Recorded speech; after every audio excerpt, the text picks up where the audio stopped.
여러분 반갑습니다. 반도체 오빠 천마쌤입니다. 이제 마지막 방송의 시간이 다가왔어요. 한번 또 달려보도록 하겠습니다. 반도체만 열심히 또 주구장창 파고 있다 보니까 눈에 보이는 것은 반도체밖에 안 보여요. 별로 관심도 없고 다른 분야는 2차전지도 별로 관심 없어요. 별로 관심 없고 오직 반도체입니다. 반도체. 반도체 사랑 오래오래 갔으면 좋겠어요. 1년, 2년, 3년, 10년까지 그냥 반도체로 그냥 쭉 한번 밀고 가보려고 합니다. 죽이 되든 밥이 되든 간에 그 중에 그래도 삼성전자가 그래도 반도체 기업으로서 나름대로 또 거의 뭐 훌륭한 기업이죠. 훌륭한 기업인데 아직까지 좀 부족한 면이 좀 있어요. 부족한 면이 좀 있어서 이제 그런 부분에 대해서는 좀 답답함도 있습니다. 답답함도 있다 보니까 여러분들도 그 답답함을 잘 털어내야 돼요. 스트레스를 잘 풀어내야 합니다. 하여튼 삼성전자 믿고 가시는 분들은 공부도 하면서 멘탈도 키워서 가시고, 아니다 싶은 분들은 제때 수익 내가지고 탈출하시기 바랍니다. 차익 실현하는 게 또 나쁜 건 아니니까요. 오늘은 그 상승 출발하면서 장 초반에 강세를 보였던 그 코스피가 끝내 하락을 했습니다. 하락으로 마감을 했고, 이 코스피는 0.4% 넘게 하락을 했습니다. 그래서 2700선을 겨우 지켜냈어요. 또 함께 상승 출발했던 코스닥 지수 역시 하락으로 마감을 했고, 3월에 그 미국 소비자 물가 그 CPI가 발표됩니다. CPI 이 발표하고 22대 국회의원 선거를 앞두고 있어요. 그러다 보니 투자자들 사이에서는 약간 위험자산 회피 심리가 좀 커지는 것 같아요. 코스피는 전 거래일 대비 12.49포인트 내려서 2705.129를 기록을 했고, 이 코스피는 전날보다 0.57% 올라서 2733.23에 개장을 했습니다. 장중에 2741.23까지 오르기도 했는데, 유가증권시장에서 개미들하고 외국인들이 각각 129억, 1372억 정도 팔아치웠죠. 기관애들은 1247억을 사들였습니다. 유가증권시장에서 시가총액 상위 10개 종목 보니까 대체로 약세를 보였는데요. SK하이닉스가 1% 가까이 올랐지만요. LG엔솔이 0.27%, 그리고 포스코홀딩스가 0.12% 소폭 상승을 했습니다. 반면에 삼성은 1% 넘게 하락을 했어요. 오늘 셀트리온도 3.8% 빠지고, 삼성 SDI 2.1%, 현대차 1.9%, 하여튼 많이 빠졌습니다. 이 밖에 또 삼성 바이오로직스도 한 1.2% 빠졌네요. 기아도 0.4% 하락을 했습니다. 코스닥은 전날 대비 1.24포인트 하락을 해서 859.33으로 장을 마감을 했는데, 코스닥 역시 장중에 871.18까지 오르기도 했어요. 코스닥에서는 외국인 애들이 일단 214억, 기관 애들이 한 295억 정도 순매도를 했고요. 개인들은 468억 정도 순매수했죠. 코스닥 시총 상위 10개 종목 보니까 엇갈린 흐름을 보였는데, 알테오젠이 6.7% 정도, 이오테크닉스가 4.7% 정도 큰 폭으로 상승을 했고, 엔캠, 리노공업이 좀 강세를 보였습니다. 반면에 HPSP, 셀트리온 제약 좀 빠졌네요. 2% 정도. 에코프로비엠도 좀 빠지고요. 미국 금리 인하 시기가 이제 약간 늦어지는 것에 대한 부담이 있고요. 또 3월에 그 CPI 발표, 3월 CPI 발표를 이제 앞두고 있어요.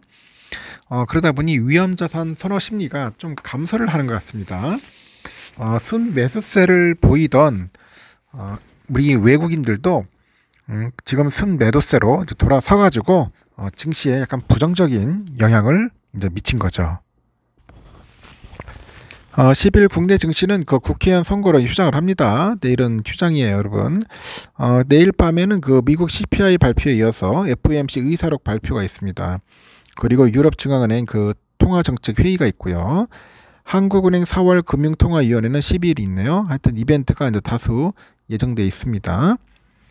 국내는 총선 결과에 관심 집중하는 분위기입니다. 그 밸류 프로그램하고 금융투자소득세 등 증시에 영향을 줄 정책 변화 가능성이 있어가지고 그 결과 확인 후에 증시의 방향성이 결정될 전망입니다.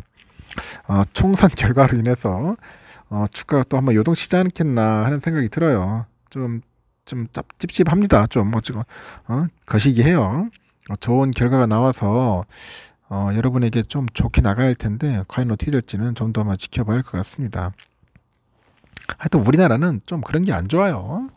변수들이 너무 많아가지고 하여튼 지난 3일에 이제 보니까 발생한 그 대만 지진 그 여파로 한국 메모리 반도체 기업들에게 이제 미칠 영향이 주목을 받고 있어요. 지진으로 중단됐던 TSMC하고 마이크론의 생산 시설이 대부분 복구됐지만은 삼성전자랑 그 하이닉스의 D램 협상력이 더 커져서 실적 반등에는 긍정적일 거다, 그런 전망도 있습니다. 대만 디지타임스는 그래요. 그 미국의 마이크론이 2분기 D램하고 SSD 메모리 반도체 제품 가격을 이제 순차적으로 25% 인상하겠다는 계획을 고객사한테 전달을 했고요. 마이크론은 삼성과 하이닉스에 이어서 세계 3위 그 D램 업체죠. 그 대만의 D램 공장을 갖고 있습니다. 마이크론은 3일 지진 직후에 고객사한테 2분기 제품 견적 제공을 중단을 했어요. 지진 피해에 따른 손실 등을 점검한 뒤에 가격 협상을 재개한다는 방침이고, 이에 따라서 삼성하고 하이닉스도 이제 D램 가격 협상을 일시 이제 중단한 것으로 알려져 있죠. 이 반도체 가격은 과거에도 이제 자연재해나 이제 사고 이후에 대체로 급등을 했는데 2011년 동일본 대지진 이후에 D램하고 낸드플래시 메모리 반도체 현물 가격이 단기적으로 한 20% 이상 치솟기도 하죠. 생산 차질로 공급량이 줄어들 거라는 우려가 이제 가격에 반영됐기 때문입니다. 이번에도 대만의 그 지진 피해가 이제 복구되고요. 생산이 재개됐지만 메모리 반도체 가격이 오를 수 있다는 분석이 나옵니다. 그렇다가 그 애널이 그래요. 그 시티그룹에 그 대만은 전 세계 D램 생산 능력이 약 15%를 차지한다고 하죠. 그 지진과 관련된 혼란으로 인해서 계약 그 가격 협상 영향력이 고객에서 이제 제조업체로 이동할 수 있다고 전망을 하는 것 같습니다. 다만 최근에 그 D램가가 이제 정체 상태여서 당분간 가격 등락을 두고 힘겨루기가 벌어질 수도 있다고 하는데, 시장조사 업체에 따르면 PC용 D램 범용 제품의 평균 거래가가 석 달째 1.8달러에 머물고 있다고 하네요. 21년 7월 이후 줄곧 하락했던 D램가가 삼성하고 하이닉스 등 주요 공급업체의 그 감산하고 재고 소진으로 인해서 10월부터 4개월 연속 오른 뒤에 2월부터요 상승세를 멈췄습니다. IT 기기 수요가 여전히 저조하지만은 메모리 반도체 업체들이 여전히 감산 중인데다가 이 지진을 계기로 해가지고 가격 변동이 일어날 거라는 예측이 나온 거죠.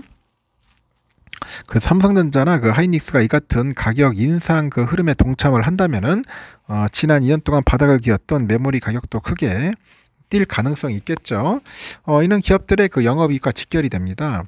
대만 지진 영향으로 인해서 이제 메모리 부분의 실적 전망치가 더 상향 조정될 가능성이 존재하고, 앞서서 삼성은 올 1분기 반도체의 봄에 힘입어서 반도체의 봄, 그에 따라서 힘입어가지고 영업이익이 한 6조 6천억 정도 잠정 공시했잖아요.